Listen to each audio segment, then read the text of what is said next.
Will and I's choices this week.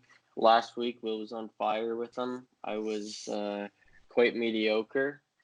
But this week, I'm hoping for a bit of a comeback here. I know Will's hoping to keep his record nice and high, finish with a good record at the end of the year. But we'll see how that goes. So, Will, do you want to get into the first game here? Yeah, so the first game is the Cincinnati Bengals heading to Buffalo. The line is Buffalo -6, and I'm all over Cincinnati in this game. Yep. I'm all over Cincinnati to cover this. I don't think they're winning this game necessarily, but -6 is too many for Buffalo. And there's a long-time trend and idea in Vegas specifically that NFL teams coming off a blowout are notorious for playing way better than they did the week before, just because of pride and the nature of how close most rosters are in the NFL.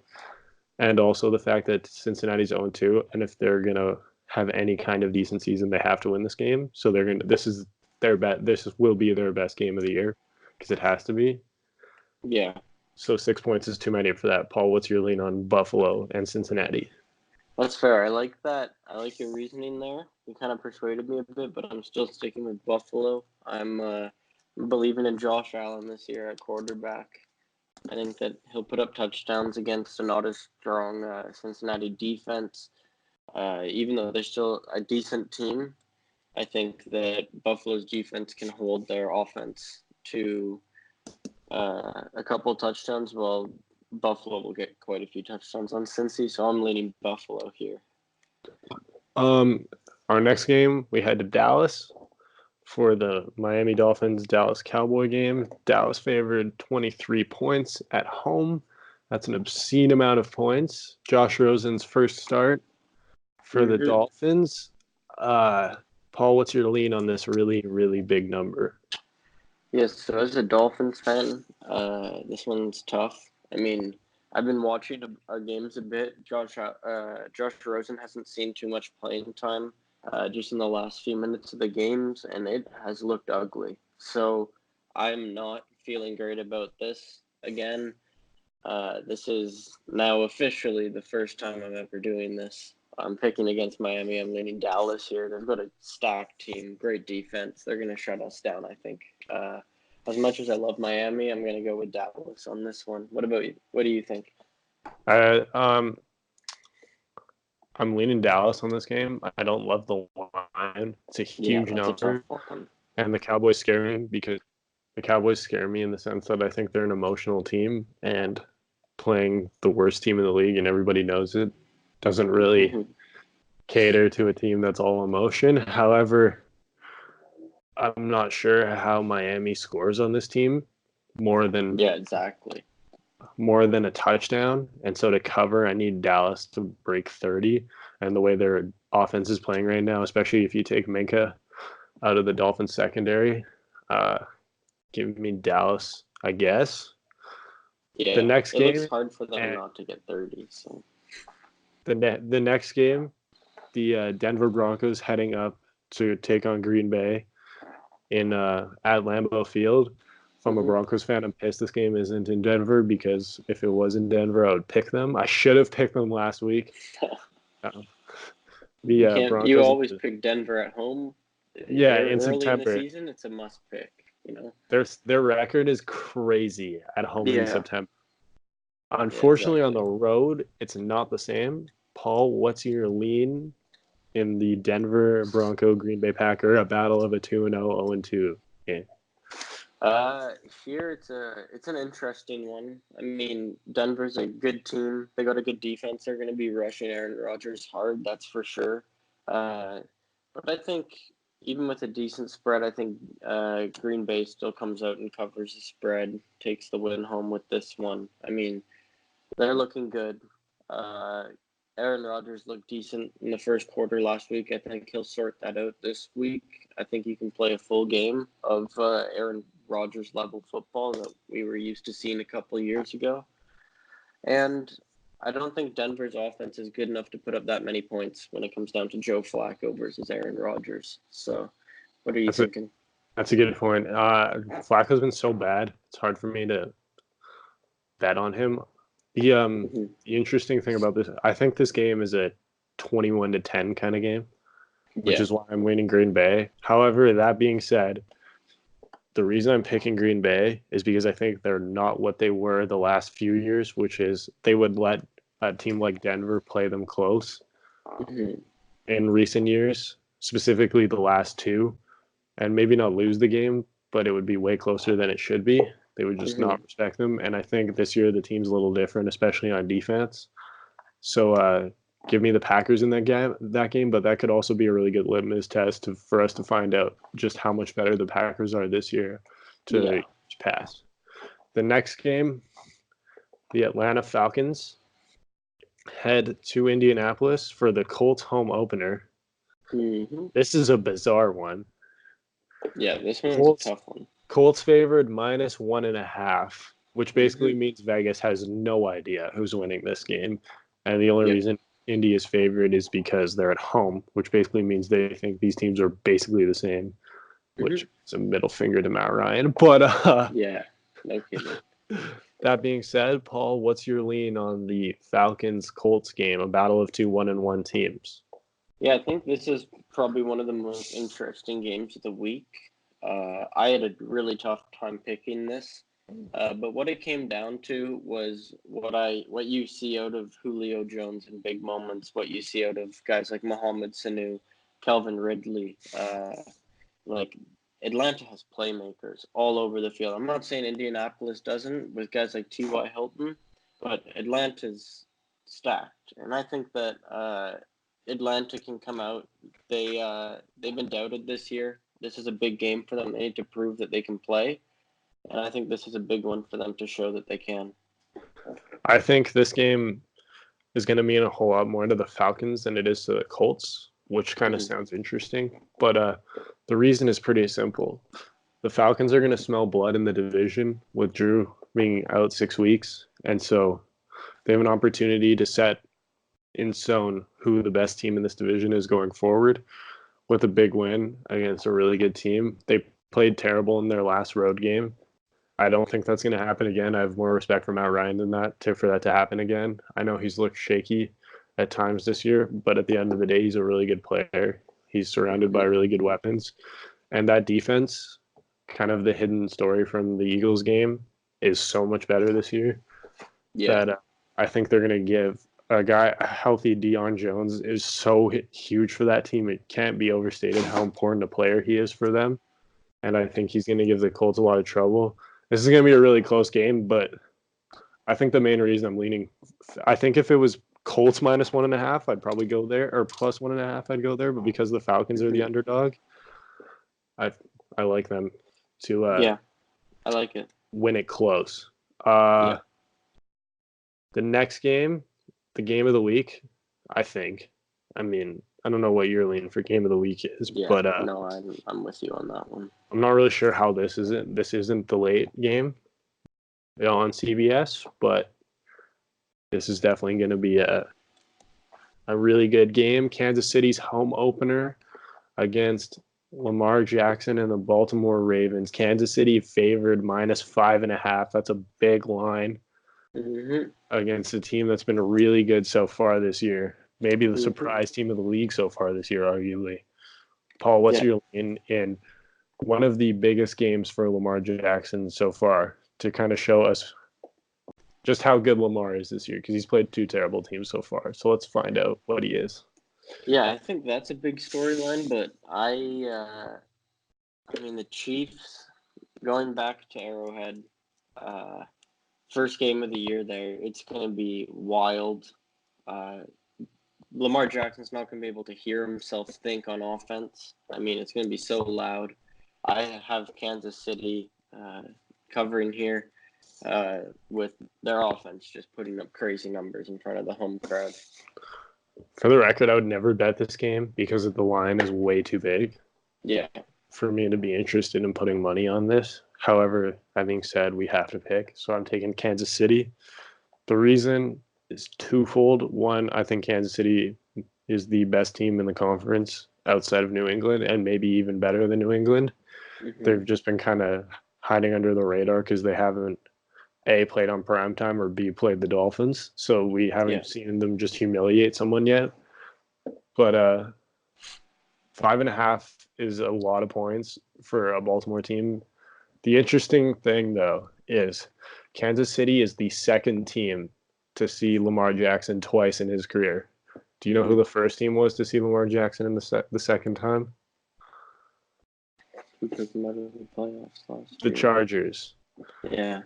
So what happened Exactly. the last time someone saw Lamar twice? So that's why this is such a big game for Lamar. He's only seen two teams twice, and this is the second one. And the first time it happened, it didn't go well. Yeah. So rooting for Lamar because he just seems like a really great dude. And it makes the league more fun when we got different kinds of superstars. Yeah. But that being said, we're not picking good guys here. We're picking games. Yeah, So exactly. Give me the Chiefs minus 5.5. Oh, this is a textbook. Kirk Cousins is way better, looks way better than he actually is game. Yeah. Because the Oakland Raiders at 1-1 are heading to Minnesota. The line is minus 9.5, which is huge. Huge, yeah. A sizable line. That being said, the Vikings got their offense going in the second half a little bit last week against the Packers, which is kind of fair. I think the criticism of Kirk's a little unfair in that game, considering they went from playing the Falcons, who couldn't have played any worse, to playing a rolling Packers team.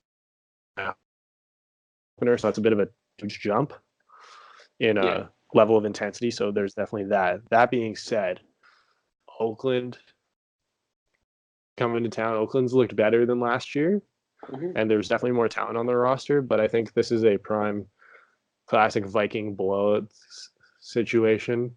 Yeah. Similar to what happened to the Falcons, where you just run into a buzzsaw early in the old Metrodome and now whatever the heck their new stadium's called, and you're down quick early. What's your lean on this game? Because that's a lot of points, Paul. Yeah, I'm kind of with you on this is going to be a typical Minnesota. Kirk Cousins looks like he deserves his contract for 2 games a year, and I think this could be one of them. I mean, Oakland's not a great team. I think they could put up a couple points on offense, but I mean, Stephon Diggs, Adam Thielen, Dalvin Cook. What more do I need to say about Minnesota's offense? I think they're going to put up numbers, so I'm leaning Minnesota here. I don't see how they stop the run in this game, and I really don't see without Abram how they stop the pass against maybe the best receiving core in the league. I think with what we've seen from Derek Carr this year, he's shown that they can score points at times, especially early. And so look for this game to be a lot closer in the first half than it ends up finishing. One of those 14-10 games at half that ends up being the better team just ends up pulling away and wins like a 28-17 or something like that. Yeah. The next game filled with a lot of nothing because it is the New York Jets on their third-string quarterback. Yeah. Heading to New England to take on the Patriots. I don't know if I can ever remember a team going from so excited to start the season to, damn, I don't know if this could get any worse faster than the Jets have this year. Especially with their fan base. It's terrible. Their fan base was so excited for the start of this year, and now it's just like, holy. Even when Jimmy got hurt last year in, what was that, week 2 or 3 in Kansas City, the 49ers fan base still kind of have it's like 22-point dogs on the road against New England. What's your lean? Luke Falk and the Jets or Tom Brady and the Patriots? Yeah, I'm taking Tom Brady and the Patriots. I mean, 22.5 points, but they're home against a terrible Jets team. It's Le'Veon Bell. He might rush for a touchdown. I don't think they'll get much more on offense. And they're playing Tom Brady. Tom Brady can put up ridiculous numbers against not a super strong secondary, that's for sure. So, give me New England on this. What are you thinking? I'm going New England here, and my rationale is the exact same as it was last week when I picked New England and all those points against Miami. And the reason is because I don't know how the Jets score on this team. at all. Yeah. We've seen them hold back-to-back teams to 3 points or less. So we know the Patriots have a penchant for playing hard the entire game and not letting up. So keeping that in mind and looking at the talent disparity on their defense to the Jets offense, especially when we all know Belichick's going to take away Le'Veon, that basically means the Jets, I think, max score a touchdown. And even then, I don't think they're the team that breaks the touchdown streak. So maybe 6 points. Yeah. So, because the Patriots haven't given up a touchdown in a game that matters since the AFC title game, believe it or not. Yeah. So I don't think Luke Falk is going to be the guy that ends that. So that means if I see the Jets getting maximum 2 field goal drives and scoring 6 points, I need the Patriots to score a minimum of 28. Yeah. Give me that all day. Yeah, exactly. Honestly, like that's not that many points, especially when we believe AB is playing as of right now. Who knows with that guy? Next game. This might be, if the Kansas City Baltimore game is the most interesting game of the week, this might be the most low key interesting game. Mm-hmm. The Detroit Lions, who have been completely disrespected by everybody, and maybe rightfully so, do have a really good win against the Chargers, but that tie against the Cardinals looks a little embarrassing. They head to the Eagles, and normally you wouldn't think this is you wouldn't think this would be a close game, but the Eagles didn't practice this week on Wednesday because they have so many freaking injuries. Yeah, they are absolutely decimated right now, especially on offense. The line is -6. Paul, what's your lean on a really interesting number for the Eagles to be favored by that much over the Detroit Lions? Yeah, I think it's a really interesting game. I think the line is almost kind of baiting people into picking Philly because people don't think Detroit's as good. I'm taking Detroit here, though. Really? I'm just worried about Philly, like you were saying, with their injuries. I feel like it's just kind of Matthew Stafford can keep a game close. They're not going to win it, that's for sure, but they can keep it close enough for a competitive game. So, yeah, no, I'm taking Detroit here. This is only the second game we've disagreed on because I got the Eagles. I like it. The reason is, I don't know, man. I just don't believe in the Lions. Maybe I should. Yeah. Maybe we talked a couple weeks ago about how there's always that team that ends up being way better than everybody thought they'd be. Maybe that's the Lions this year. Maybe they're going to prove me wrong. I'm not a believer though, so they're going to need a couple more games to show me that. So until they do, give me the Eagles, even without Deshaun. 6 points is a lot, but I think the Eagles are going to win this game by a touchdown. The link is going to be around.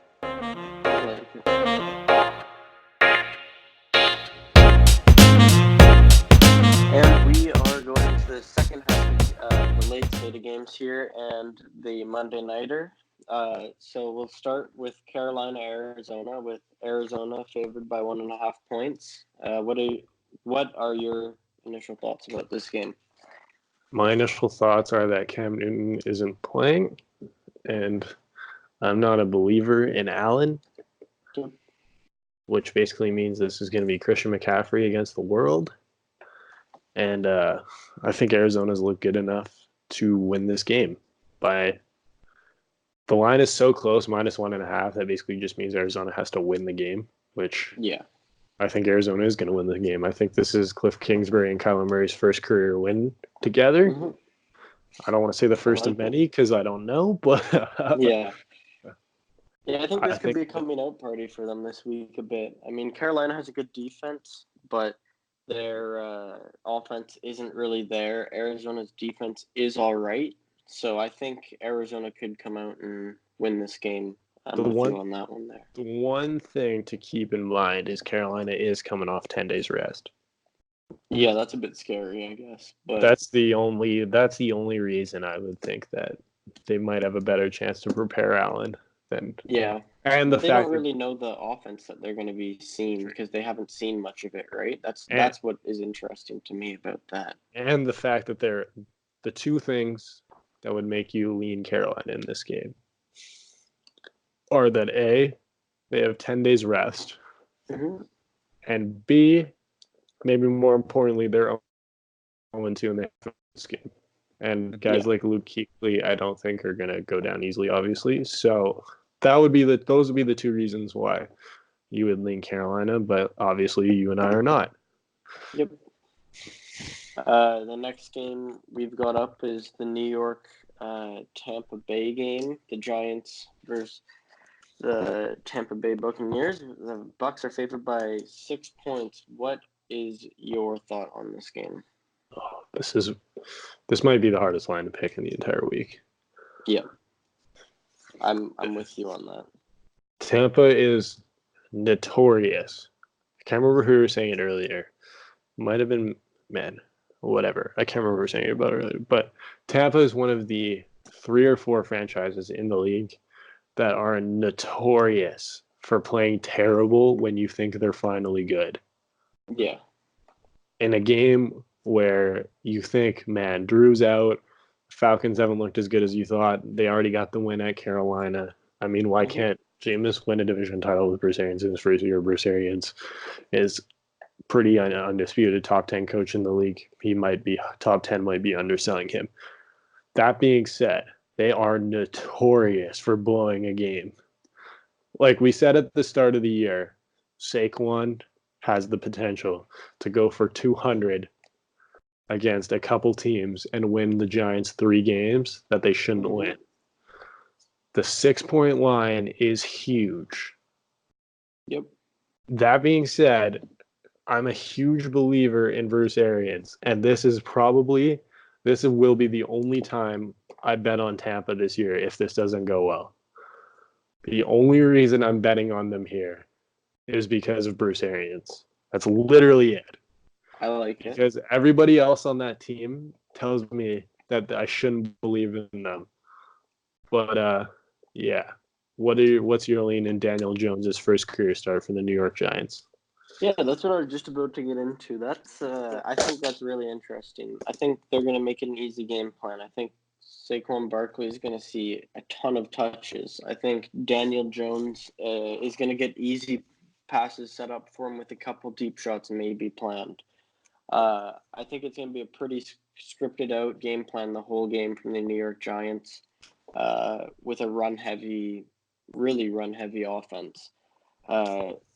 Saying that Tampa Bay has a good defensive line. I mean, they got really good. Ndamukong Suh this off season. They looked good last game, and the defensive line is why I'm picking them. I think they're gonna hold them in there, and that's my reasoning behind taking Arizona. So that is my choice there. We're in agreement. This is one of those games where when the result of this game comes in and the Giants win because we picked Tampa, I'm going to be so mad at myself for picking Tampa. Yeah, me too. That's just way too many points. Like, let's move on before I take the Giants to lose by 3 or something. Okay. So our next game up on the slate is Houston versus the LA Chargers. I think this is a really interesting game. I don't know about you. Yeah. I think this is a really prove yourself game for both teams this year. Neither team has had the season that they want to have so far, that's for sure. Both coming in at 1-1. So I think this is really interesting, and I'm curious about what you think about it. So what are you leaning to on this one? This is a fascinating game. The Chargers should be happy they got the Texans at home because the Texans don't have a traveling fan base, so they're going to actually have a home game for once. Mm-hmm. So that's exciting. Jokes aside, the Chargers had, I don't think, debatably the worst loss last week. Mm-hmm. Say what we want, disrespectfully, respectfully of the Lions. How high you are on the Lions, whatever. The Chargers missed, I think, 2 field goals and fumbled on the goal line. Yeah. So that's a tough go. No matter how good you think the Lions are, there's no way the Chargers shouldn't have won that game. They blew it. Mm-hmm. And as I said in our recap show, the Chargers are notorious for that. And they're also notorious for playing way better against decent teams. Not against the really good teams, but against the decent teams. Decent teams, yeah. Like, this isn't like a New England here. This is like a other playoff team, which gives you hope that the Chargers have taken the turn and like are actually Super Bowl contender until they play like an actual Super Bowl contender and lose. But that being said, Houston, on the other hand, has looked really interesting. Mm-hmm. I mean, they looked very good on offense against the Saints, and then followed that up by looking like they didn't know how to play football against the Giants. So, Paul, what's your lean in this game? I think I'm leaning Chargers because I think this is a classic textbook Phillip Rivers bounce back game after how ugly that last game was. But I like it. What's your lean?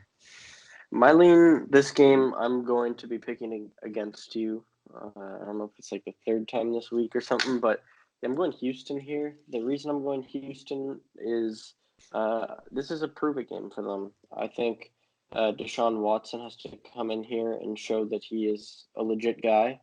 Their defense really needs to prove it this game, and their line needs to show up and step up. The Chargers do still have quite a few injuries, so that's the reason I'm leaning Houston on this game. I think you're equally as high on the Texans. Maybe not equally, because I think the Eagles are going to the Super Bowl, but the Texans are your Eagles for me, where you're 100%. Way higher on them than most other people. Yeah, I'm with you. I'm going Chargers in this game because I think I believe Phillip Rivers is the kind of guy who is going to win this game. Yeah, this is the kind of game we talked about last week. If they want to win the division, you can't lose to Detroit. Well, you damn sure can't go 1-2 when the Chiefs. I think everyone thinks they're going 3-0, no matter how much you respect Baltimore. Yeah, I like that. Getting into the next game here, we got a pretty easy game, I think, to pick. Pittsburgh versus San Francisco. San Francisco's favored by 6.5. I'll go first here. I think this game's a pretty easy one. Pittsburgh is on their backup quarterback. San Francisco's coming into themselves this year. I have the 49ers taking this. What do you have?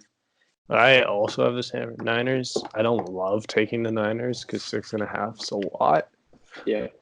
But that being said, on the 6.5, I think that the Niners showed last week they have a penchant this season more so than any other recent season for being able to blow out teams they should.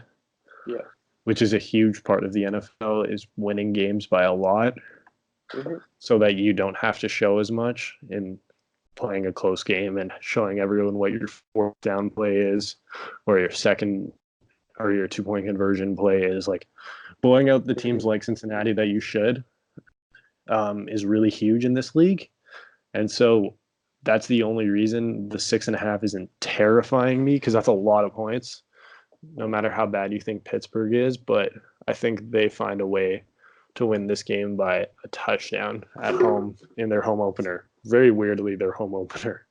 Yeah, one of those 3 or 4 teams like Kansas City who are playing their home opener in week 3. Yeah, it's weird. But, so we got our next game. I think this is another pretty easy game to pick. New Orleans at Seattle. I know New Orleans is your team. So what are you thinking about this game? I love my team. I'm a big Teddy guy. I like Taysom. I like that they're saying that both guys are going to get snaps at first-team quarterback this week. Mm-hmm. However, 4 points for a Seattle team who I think would have been favored even if Drew was playing. I think Seattle's that good this year. Yeah. So if they would have been favored by 2 points with Drew, only giving them an extra 2 without Drew, I think that's easy money. I mean, we have played in Seattle off the top of my head 3 times recently. All of them have been an absolute train wreck. So the crowd, whatever reason, it just doesn't go well there. It's just one of I think every team has one of those One stadium. That one stadium, New England is notorious for being Miami. Yeah, exactly. Example where there's that stadium that for whatever reason you just cannot play well there. It just doesn't matter. Yep. So yeah, I like your pick. Give me Seattle -4. I think they're the better. I'm fully with you on that. I have Seattle coming in, taking home the win. I don't think there's too much to say about that game. I feel bad for New Orleans not having Drew Brees, but I have Seattle, kind of for the same reasoning as you do. The next game, we got LA Rams versus the Cleveland Browns. This is a pretty interesting game because it's a close spread. The Rams are only favored by 3. Cleveland showed that last week they can be a pretty good team, but will they be as good against a past Super Bowl contender with a strong defense and a offense that is kind of not as good as last year, but they're figuring it out, it seems? First of all, a point I failed to make in the previous 2 games, but luckily the third team that this applies to is in this game, so it adds up. With Seattle, San Francisco, and the Rams, they're all 2-0. Mm-hmm. And a lot of teams face 2-0 apathy just because of the first 2 games, you're trying so hard not to lose one. It's the start of the year. You want to get rolling. It's so important to get off to a good start in the league. But when 3 teams in your division start off 2-0 and you don't get that lead, it makes each week even that much more important. So you start to get – so the Rams are going to be as focused as they possibly can be because this is a very winnable game for them, and they know that San Francisco should beat Pittsburgh. Seattle should beat the Saints. And then all of a sudden they're a game back in a division that you quickly are behind in a wild card spot. And if you're with a guy like Jared Goff, I don't think, as much as we like Jared Goff, you don't want Jared Goff going on the road in the cold. We've seen how that goes. Yeah. So they're one of the teams where home field matters more than anybody else. Mm-hmm. And that's why I think they're going to treat this game with the utmost, with as much care as possible. Whereas Cleveland, I think, they look good against the Jets, but it's also the Jets. And the other reality is Baker hasn't played well yet. And I think Wade Phillips is going to give him a lot of issues, especially with that defensive line. I think Aaron Donald, the weakness of the Browns' offensive line is at guard. I mean, is there a worse weakness to have when you're playing Aaron Donald than at guard? Yeah, exactly. So look for Aaron Donald to cause a significant amount of havoc in this game, and I wouldn't be surprised if the Rams win by more than a touchdown, just the way these 2 teams kind of match up. Styles make fights, and I think the Rams have the perfect style, both offensively and defensively, that could really hurt the Browns. Yeah. You covered everything that I was thinking of saying. You said it perfectly. I don't think Cleveland has what it takes to beat LA when it comes down to it. The Rams are just too good, and they're too smart. They're going to take it way too seriously. Not too seriously, but they're going to be taking it more seriously than Cleveland. Cleveland has some distractions with guys like Odell and his watch and all that. So, give me LA on that one. The other thing quickly, too, is like this is a total the Rams get the lead early and then run the ball down the Browns' throat, shorten the game, and make Baker play with even more, trying to push the ball down the field even more, which is where turnovers happen. That's why I think you just got to go Rams in this game. Yep. And then our last game of the week, the Monday Nighter, kind of not the greatest Monday Nighter, but Chicago at Washington. Chicago is favored by 4 here on the road. What do you think about this game? I think this is one of the easiest games to pick of the week. Yep. We just talked about how important it is for the 2-0 teams to make the playoffs and keep going. Well, for the Bears, they're 1-1, and there's a team in their division that's 2-0 and probably is going to be 3-0 by the time this game kicks off. So they have to win this game. Washington is full of huge Bears fans. Every time the Bears play, the Bears have a really good traveling fan base. The Redskins are terrible, so there's going to be a lot of Bears fans there. Yeah. Kind of like how we joke about how the Chargers never get a home game. So the Bears are going to have – this is going to feel like a Bears home game, and the Redskins are starting Case Keenum against that defense, and I get only 4 points. All the Bears have to do is win by a touchdown, and I win this spread. Like, this one seems a little easy here. We saw the beginning of the official end for Eli, and I think this game is definitely going to be the official start for the end of Case Keenum before we get to see Dwayne Haskins in not too long.